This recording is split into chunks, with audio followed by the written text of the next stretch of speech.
फोडायला पण तिकडं आमच्या बहिणीला लय आवडतं असं फोडायला. आता चिकवा कसला भारी बसलाय आणि पायलीच आहे. पायलीवर गहू घातलं.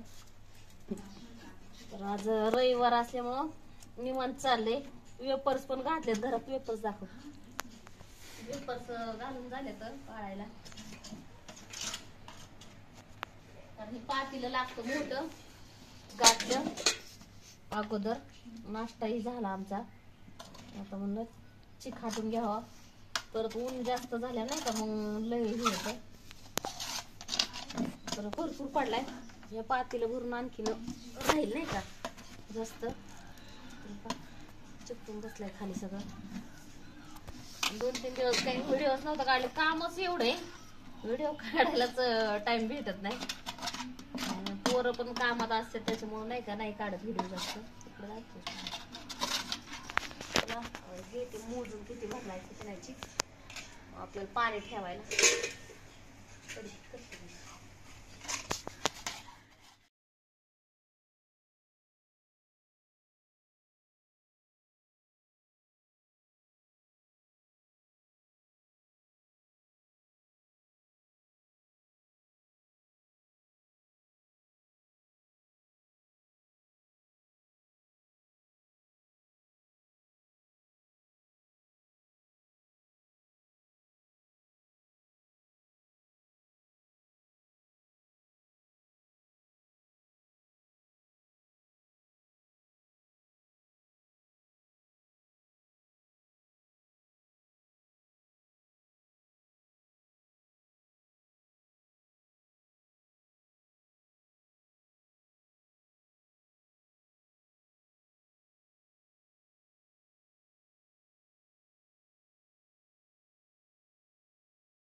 पलटी मारल्या ना 4 वाजता त्याला परत पलटी करायची. त्या अख्खाल्या पलटी होतात. याचा अर्थ चिक चांगला शिजला आपला. आज पांढऱ्या कलरची ऑर्डर होती म्हणून पांढऱ्या केल्या. नाही तर कलरच्याच कुरड्या. आता इथं कसं मटेरियल सगळं काय काय तिकडे पॅक करून ठेवलेले. त्याची ऑर्डर हे एक्स्ट्रा आपला स्टॉक बनवायचं चाललंय. बघू आता कुरड्या परत पायलीच्या गेल्या. आता ते झालं की बाहेर गहू मोजून ठेवलं भिजायला घालायचं. तर ते परत 2-3 दिवसांनी करायचं. आणि संध्याकाळी बटाटा शिजून घ्यायचं. बटाटा रोज वेपर्स करतोय बटाट्याचं. कारण वेपर्सला जास्त ऑर्डर येते. कारण वेपर्सच तशा क्वालिटीचे आहेत नाही का.